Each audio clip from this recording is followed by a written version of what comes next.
Bismillahirrahmanirrahim. Assalamualaikum warahmatullahi wabarakatuh. Alhamdulillah, summa alhamdulillah, wassalatu wassalamu ala rasulillah wa ala alihi wa sahbihi wa wala amma ba'd. Alhamdulillah, senang sekali bisa bertemu kembali di channel YouTube Magnet Rezeki. Saya doakan semoga teman-teman semua mendapatkan keberkahan, kemuliaan, kejayaan dari Allah Subhanahu wa taala sehingga Anda menjadi kaya, jaya, berkah, mulia dan semakin dekat dengan Allah Subhanahu wa taala. Baik teman-teman semua, pada kesempatan kali ini kita akan melanjutkan materi kita. Dan ini adalah video yang kedua berjudul Landasan Magnet Rezeki. Apakah Anda percaya ada keajaiban? Ya, ini pertanyaan yang sama yang saya sampaikan di ujung video yang pertama. Ya.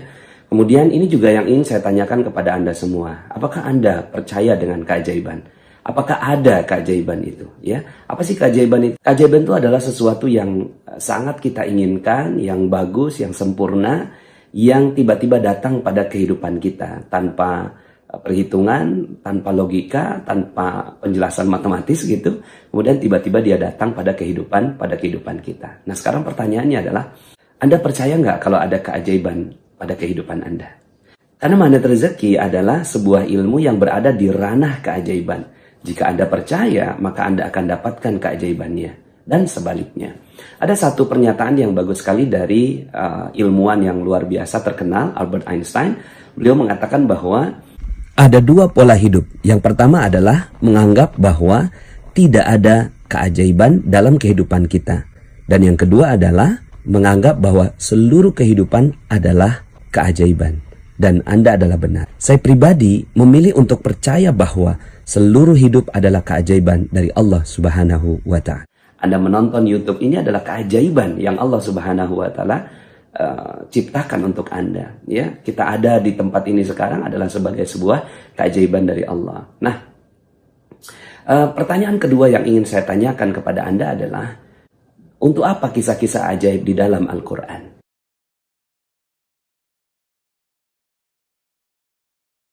Ya, ada banyak sekali kisah-kisah ajaib yang diceritakan oleh Allah Subhanahu wa taala di dalam firman-Nya. Nabi Musa membelah lautan, Nabi Daud membengkokkan besi, ya. Kemudian Nabi Ibrahim alaihissalam itu tahan dari api. Nabi Isa alaihissalam menghidupkan tanah liat menjadi burung. Nabi Muhammad SAW mengucurkan air susu dari jari jemarinya. Bahkan beliau ya bisa membelah bulan. Bagi sebagian orang mengatakan bahwa ini adalah kisah dongeng. Tapi bagi kita, Muslim, kita mempercayai dan mengimani bahwa keajaiban itu memang terjadi kepada para nabi dan rasul. Nah, sekarang pertanyaannya, untuk apa kisah itu diceritakan kepada kita? Mungkin Anda menjawab untuk menambah keimanan, menambah keyakinan, menjadi bukti bahwa beliau adalah benar-benar nabi dan rasul, ya. Menjadi bukti kenabian bahwa memang nabi itu ajaib. So, setelah itu what next? Apa setelah itu? Apakah hanya sekedar untuk menjadi bukti? Apakah sekedar untuk menambah keimanan? Ya, apa setelah itu? Ya. Nah, benar sekali, ya. Ilmu atau kisah-kisah keajaiban yang diceritakan oleh Allah Subhanahu wa taala itu ya tujuannya adalah untuk dipraktekkan, ya. Sekali lagi, kisah ajaib yang Allah Subhanahu wa taala ceritakan di dalam Al-Quran tujuannya satu. Untuk apa? Untuk dipraktekkan.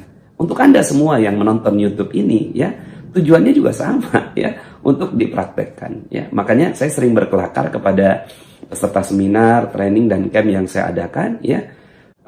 Kalau Anda memang percaya, so praktek, ya. Keluar dari ruangan ini belah lautan, bisa? Nggak bisa, ya. Nah, itu dia.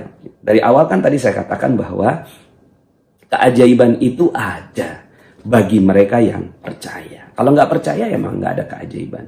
Sebenarnya kitab suci ini sama dengan buku resep, Bapak Ibu, ya. Untuk apa buku resep? Ya. Apakah buku resep ini hanya untuk dibaca, dilihat, ya, kemudian dipajang gitu ya untuk menjadi gaya-gayaan, atau buku resep satu tujuannya? Tujuan buku resep diciptakan adalah untuk dipraktekkan, ya. Benar sekali, untuk dipraktekkan. So, ya, untuk apa kisah-kisah keajaiban di dalam Al-Quran? Untuk dipraktekkan. Lalu kemudian mungkin ada yang bertanya, Pak Nas, kita kan bukan nabi, kayaknya kok kayaknya kita nggak mungkin dia punya keajaiban gitu kan. Apakah iya kita punya keajaiban? Kita kan bukan nabi. Oke lah kalau begitu. Saya akan ceritakan beberapa kisah yang menjadi landasan dari ilmu magnet rezeki ini ya. Karena ilmu magnet rezeki adalah ilmu yang ajaib. Anda hanya duduk diam, rezeki datang sendiri. Itu kan ajaib ya. Anda berpikir aja, ya Allah saya pengen keliling dunia, insya Allah bisa pergi keliling dunia dengan cara magnet rezeki. Ya Allah saya pengen pergi umrah, nggak perlu pakai uang, nggak perlu pakai ya apapun Anda bisa berangkat gitu ya. Anda ingin apa? Anda ingin tanah, mobil, ya rumah. Bisa pakai ilmu magnet rezeki ini, hanya duduk diam, rezeki datang sendiri. Sebagaimana kisahnya Siti Maryam. Beliau adalah ibunda dari Nabi Isa alaihissalam. Ya, pada saat itu beliau berada dalam pengawasannya atau pembinaannya Nabi Zakaria. Dalam Al-Quran Allah Subhanahu wa Ta'ala menyebutkan ini dalam surat Ali Imran ayat 37. A'udzubillahi minasyaitonirrajim. Bismillahirrahmanirrahim.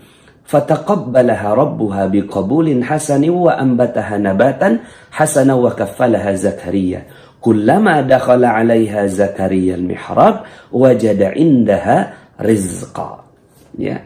Maka diterimalah ya Maryam ini dengan penerimaan yang baik, dirawat dengan baik oleh Zakaria. Nah, kullama dakhala 'alaiha Zakaria al-mihrab. Setiap Zakaria datang ke tempat ibadahnya Maryam, wajada indaha rizqa. Selalu ditemukan rezeki ya di sisinya, yaitu berupa makanan. Ya, mungkin hari ini berupa makan apa, ya hari besoknya makan yang lain lagi, hari besoknya ada makanan lagi. Ya, ini adalah sebuah keajaiban bagi Zakaria. Kok bisa gitu ya? Padahal Maryam tidak keluar, tidak masak, tidak belanja, ya, kemudian tidak bekerja. Kenapa kok bisa mendapatkan rezeki, mendapatkan makanan di sisinya? Akhirnya dengan rasa penasarannya, Nabi Zakaria bertanya, "Ya Maryam, anna laki hadza?" Ya Maryam, ini dari mana? Ya, kemudian dengan santainya Maryam menjawab, "Qalat huwa min indillah." Ya, ini dari Allah lah gitu. Dari mana lagi ya? Innallaha yarzuqu may yasha bighairi hisab. Kalau Allah mau kasih rezeki tanpa perhitungan, tanpa logika, tanpa hitungan matematis. So inilah keajaiban.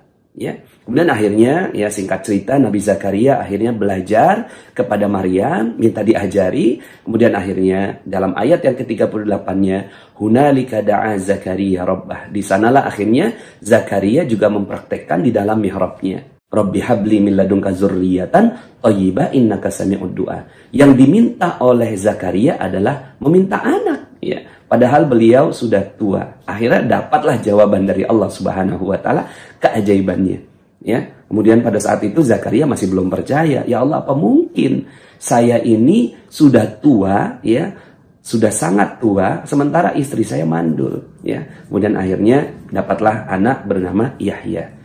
Nah, pertanyaannya, untuk apa kisah ini diceritakan kepada kita? Ya benar. Untuk dipraktekkan, ya. Untuk apa lagi? Untuk dipraktekkan, ya. Lalu kemudian mungkin Anda berkata seperti ini, Pak Nas, kita kan bukan keluarganya Nabi. Oke lah kalau begitu, ya. Ada satu kisah lagi, ya, tentang seorang yang sangat-sangat luar biasa bisa dapatkan keajaiban dari Allah Subhanahu wa Ta'ala, ya. Namanya Asif bin Barkhiyah. Dalam surat An-Naml ayat 38. Ketika itu Nabi Sulaiman mengatakan kepada para pembesar-pembesarnya untuk memindahkan singgasananya Ratu Bilqis. Dari mana? Dari Yaman ke Palestina. Itu jaraknya ribuan kilometer. Lalu kemudian, ya, siapa di antara kalian yang bisa memindahkannya? Qala ifritu minal jin ana atika bihi qabla an takuma mim maqamik. Ya. Aku akan memindahkannya, ya, sebelum engkau berdiri dari tempat dudukmu, kata jin ifrit. Lalu kemudian sepertinya Nabi Sulaiman gak puas lah, kurang lebihnya begitu ya. Kemudian akhirnya ya berkatalah Asif bin Barkhiyah, angkat tangan dia, qala allazi indahu ilmu minal kitab.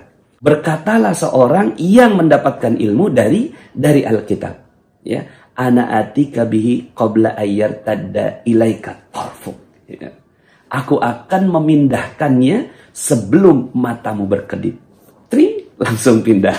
Kata Nabi Sulaiman alaihissalam, hadza min fadli rabbi liyabluwani aashkuru am akfur. Ini adalah karunia dari Tuhanku untuk menguji apakah aku bersyukur ataukah aku kufur pada nikmat Allah Subhanahu wa taala. Ini yang melakukannya bukan nabi, belum Nabi Sulaiman begitu ya. Ini baru muridnya ya yang sukses menjalankan ilmu keajaiban ya. Nah, sekarang pertanyaannya, untuk apa ilmu ini, untuk apa kisah ini diceritakan kepada kita? Bahkan kita baca berulang-ulang ya. Kalau Anda sering membaca Al-Quran, ini kan sering ketemu nih ya. Kemudian ketemu lagi kisah ini, berjumpa lagi dengan kisah ini, diulang-ulang oleh Allah Subhanahu wa taala. Untuk apa kisah ini diceritakan oleh Allah Subhanahu wa taala kepada kita? Hanya untuk menambah keimanan? Hanya untuk menambah keyakinan? Tidak. Untuk dipraktekkan ya. Sekali lagi, untuk dipraktekkan. Jadi Anda pun yang menonton video YouTube ini, yang mempelajari ilmu magnet rezeki, insya Allah bisa melakukannya. Ya. Nah, inilah dalil-dalil yang melandasi ilmu magnet rezeki. Dulunya saya ingin menyebut ini sebagai mihrab rezeki. Karena dalilnya tadi ya, kullama dakhala 'alaiha Zakaria al-mihrab wajada indaha rizqa. Ketika datang pada mihrabnya, maka ditemukannya makanan atau rizqa ya. Nah, tapi ya akhirnya saya menjadikan ilmu ini berjudul magnet rezeki. Nah, teman-teman semuanya ya, insya Allah kita bisa melakukannya. Magnet rezeki adalah sebuah ilmu yang mengajak kepada kita semua agar kita memiliki keajaiban dari Allah Subhanahu wa taala. Oke lah kalau seandainya Anda mengatakan kita bukan nabi, kita bukan ulama, ya nabi itu punya keajaiban namanya mukjizat. Nah, kita tidak mendapatkan mukjizat dari Allah Subhanahu wa taala. Di bawahnya ada yang namanya ulama. Ulama mendapatkan karomah, ya. Nah, kalau kita seperti kita ini namanya ma'unah, ya, yaitu pertolongan dari Allah Subhanahu wa taala. Nah, kalau sekarang kita ini berada dalam kesulitan hidup, ya, mungkin ada yang mengalami hutang yang banyak, ya. Ada yang datang kepada saya, Pak Nah, saya punya utang 4 miliar, sementara gaji saya 4 juta. Coba pikir pakai logika. Hutang 4 miliar, ya. Waktu itu dia ikut money game, ya, kemudian dia himpun dana, kemudian akhirnya dia harus mengembalikan ini dana 4 miliar ini, ya, sementara gajinya dia cuma 4 juta. Coba pakai logika. Kalau pakai logika 4 juta, ya, berapa lama dia baru bisa menyelesaikannya? 1000 bulan, 83 tahun, baru dia bisa menyelesaikannya. Nah, sekarang berarti kita butuh maunah. Kita perlu maunah dari Allah Subhanahu wa taala. Kita perlu keajaiban dari Allah. Bisa nggak ini keajaiban ini datang pada kehidupan kita? Bismillah. Insya Allah bisa, asalkan percaya. Ya, kalau Anda nggak percaya, ya memang nggak akan pernah bisa. Mungkin ada yang memiliki kebutuhan, hajat gitu ya, keperluan yang sangat besar, lalu kemudian ya dia secara logika kok kayaknya nggak bisa masuk gitu ya. Mungkin Anda yang menonton video ini memerlukan sekali ya sebuah pekerjaan, ada mungkin sekarang sedang nganggur, lalu kemudian butuh keajaiban dari Allah Subhanahu wa taala. Ya bismillah, berarti Anda memerlukan maunah dari Allah Subhanahu wa taala. Selama ini kita pakai cara-cara biasa, kita pakai cara-cara logika, kita pakai cara asbab, ya, ada hukum sebab, ada akibat. Padahal Al-Quran mengajak kepada kita semua untuk lebih dahsyat daripada itu semua. Insya Allah, ya, Anda semua bisa. Allah sebenarnya berikan bukti-bukti al-ma'unah itu. Allah berikan pertolongan-pertolongan itu, ya. Contohnya misalnya, ya, kalau di Indonesia ini kan baru ada kejadian dari Palu itu, ya, ada seorang anak yang tertimbun berhari-hari gitu ya di reruntuhan bangunan. Lalu kemudian secara logika kayaknya nggak mungkin dia bisa hidup lagi. Yang lain-lainnya sudah meninggal dunia. Tapi anak diselamatkan oleh Allah Subhanahu wa taala. Untuk apa? Untuk apa Allah menyelamatkan anak ini? Untuk apa Allah menyelamatkan dia dari reruntuhan itu masih dalam keadaan tercampur dengan lumpur? Untuk apa? Ya, agar Anda yakin bahwa Anda pun bisa, baik saja, insya Allah bisa ditolong oleh Allah Subhanahu wa taala, apalagi kita. Ada juga kisah yang menyebar di WhatsApp grup seorang muazin, ya, yang dia pada saat kejadian itu sedang mengumandangkan azan. Lalu kemudian akhirnya ya dia tergulung oleh ombak, kemudian si musolanya ini ya terbawa, lalu kemudian dia berdoa ya, di dalam doanya itu lalu kemudian dikembalikan lagi tempatnya di tempat yang jauh lebih baik. Pertanyaannya, untuk apa muazin ini diselamatkan oleh Allah Subhanahu wa taala? Ini kisah sekarang Bapak Ibu. Ini kisah sekarang ya, sahabat-sahabat semuanya ya. Bukan kisah zaman dahulu, kisah sekarang. Untuk apa kisah ini diceritakan oleh Allah Subhanahu wa taala? Untuk apa mereka diselamatkan oleh Allah Subhanahu wa taala? Ya, agar Anda semua yakin dengan Allah Subhanahu wa taala, setelah itu praktek. So, ilmu magnet rezeki adalah ilmu yang ya menjadikan kita semua mampu mendapatkan keajaiban dari Allah Subhanahu wa taala. Bukan kita yang menciptakan keajaibannya, bukan. Kita hanya memesan keajaiban, tapi ada caranya. Ada cara ya kita bisa mendapatkan ya keajaiban dari Allah Subhanahu wa taala ini ya.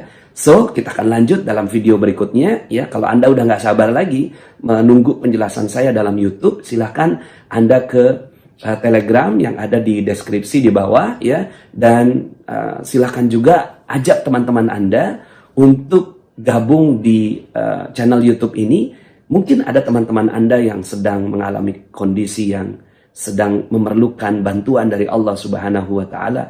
Mungkin dia sedang membutuhkan maunah dari Allah. Yuk ajak masuk ke dalam channel ini. Semoga kita bisa membantu mereka semua ya. Terima kasih, sampai jumpa dalam video berikutnya. Billahi taufiq wal hidayah. Wassalamualaikum warahmatullahi wabarakatuh.